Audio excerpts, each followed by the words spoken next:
Hi, I'm Rob, and in this Gems of War video I'm going to explain to you how to get the most out of the Treasure Vault weekends, whether you're a new player or an experienced one. These Gnome Vault weekends are by far your best chance to get absolutely stunning rewards from the game. It really is worth doing. Keep watching to find out how to go about it the best way. A Treasure Vault weekend is essentially 3 different stages. First stage is where you're going to normally do lower level explores to obtain more verses and more vault keys. Stage 2 is where you're going to create a Gnome-A-Palooza, which is going to give you an absolute bunch of vault keys. And stage 3 is where you're going to turn in those vault keys and turn them into rewards. But each of those things needs to be done in a specific kind of way to get the most out of it. So let's go over those things one at a time. Stage 1 is all about obtaining vault keys and verses.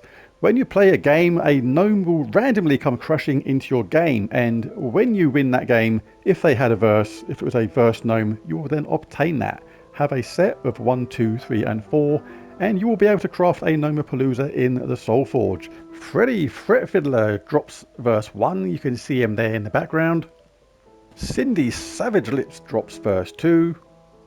Hoagie Humbucker drops verse 3. And Baz Bonebeater drops verse 4.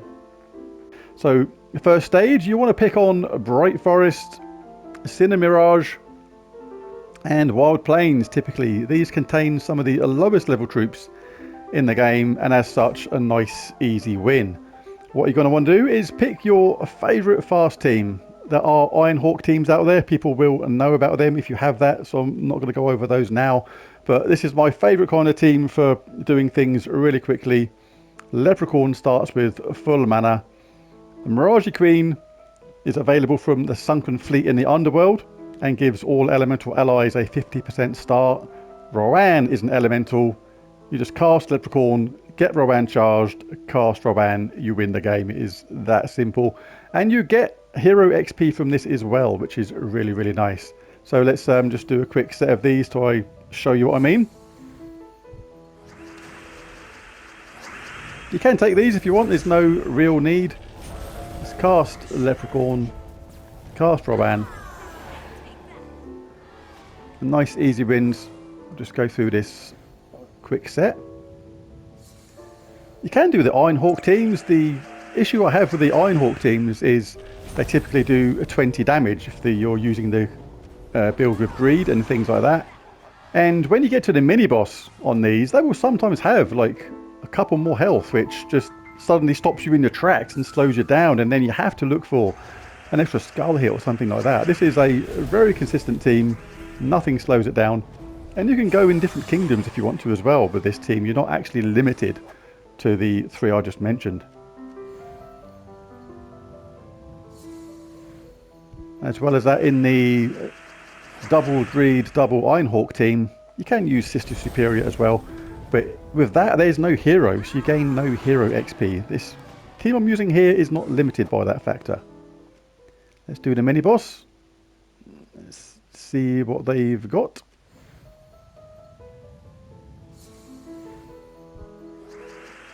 Yeah, this mini boss doesn't have the extra health you see, but every now and again it will do. And almost definitely when you get to the mythic boss as well, like Vanalis, he might have an extra 10 health, he might have 30 altogether, which is really going to slow you down. Right, so that's the teams. Use a nice quick team, fly through them. We didn't get any gnomes crashing into the games that time, but you will. And when you do, collect verses 1, 2, 3 and 4. Check back in your inventory now and again. You can do this by bringing up the menu, going to your hero and across to inventory, push up to go to the bottom straight away, and this is how many verses 1, 2, 3 and 4 you have. Providing you have one of each, you'll be able to create a Gnome-A-Palooza. And on to stage 2. Now you've spent the last few hours or even more just away from civilization, everyone wondering where the hell you are and what you've been up to, but the good news is you've got loads of verses.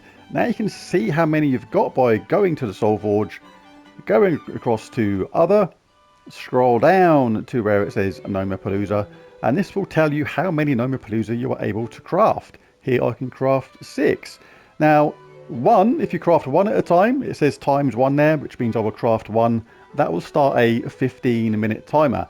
And this time it is real time. It cannot be paused. If you think you're pausing the game by pressing the PlayStation button or the pause button or whatever, you are not. 15 minutes is still going to run. So when you do this, you want to make sure you can't be disturbed. Call your maid, call your butler, call your sheepdog, anybody to answer the door and get the phone as long as it's not you. Now, you can craft more than one Gnome-A-Palooza at a time as well. If I crafted 2, then that would obviously equal 30 minutes of real time and onwards. So 4 would be a full hour. But you want to keep your speed up. You'll want to just cane through these as quickly as you can. The more you do, the more rewards you get. So I'll show you what I mean. Let's craft one. It says skip and continue, and you want to do that, and you'll see that timer has already started. So we jump straight into Bright Forest, crack on, hit the continue button, nice and sharpish like. Now what will happen is all these 4 troops will get replaced with gnomes, and you're just going to go for it with your nice quick team. In this case we cast Leprechaun, cast Rowan. Bash that skip button.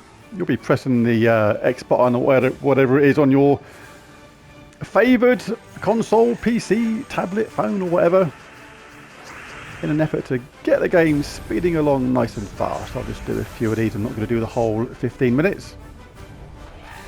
With this Rowan team, if you see a 4 match on blue or green, it is better to collect that right away because you then save the animation time of the Leprechaun. If you really want to save like split seconds here and there, it does make a difference, but you do miss out on the gold that you get from Leprechaun literally every single time. 20 gold every single time you cast Leprechaun, that really does add up on this sort of thing.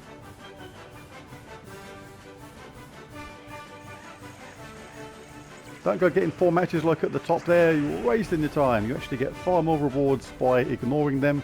Only gives you 4 extra gold, or 5 if it was a set of 5 gem match. And this is where sometimes you can actually save time. Some of those Iron Hawk teams, sometimes they will stall ever so slightly.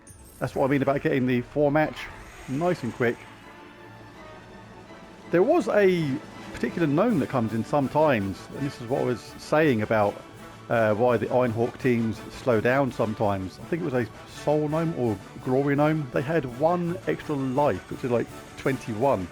And they came in quite often, and that does actually slow the team. That one at the bottom there, look, 21. So with those Iron Hawk teams that typically deal 20 damage, that would actually stop on that, and they have 1 gnome left at the bottom on 1 life, which is really irritating, which is why I really love this Rowan team overall. Right, I'll just do a couple more of these, and I'll go back to the actual video, because this is what you do. You just quickly cane and cane and cane as fast as you can, killing troops, wiping out the enemy nice and fast. So my 15-minute Gnome-A-Palooza has just finished, and what you can do now, if you like, is go to your mail. You'll see you've got a load of messages here. Just claim all of these, you'll gain extra vault keys. Then if you like, you can pop back to your games section, go over to Gnome Vault and press the square button or the equivalent. I only had 1 before. I've now got 30, so that is actually a really good haul for 15 minutes. Gosh, I gained 29 in that 15-minute run. That is really good. Stage 3, and one of the most exciting times of all, especially if you're a newer player, the opening of your Gnome Vault keys. Now, as tempting as it may be, do not open these during the event. And the reason is quite simple. Basically, your time is much better spent doing those low-level explores, obtaining verses, creating Gnome-A-Paloozas, and using those Gnome-A-Paloozas during the actual event. This is going to give you the most vault keys, and you can open these whenever you like. So do it after the event. The rewards are not going to change, and you will get better and more rewards by doing this, because you simply gain more vault keys. Do not spend your time in the event opening the vault keys. You are going to lose out on vault keys and therefore lose out on rewards. Now, when it comes to opening your vault keys, make sure you do it on the hardest difficulty you are able to do. The reason is the percentage goes up with how much rewards you get, so it is really worth doing. So basically, just pick the same team you would normally do for a Explore level 12, your best, most powerful team, to make sure you get the most rewards out of this event. So there it is. There's my Gnome Vault guide. If you found it useful or helpful, it'd be really cool if you hit that like and subscribe button, because it really does help. But most of all, thanks for watching, and I'll catch you again next time. Bye for now.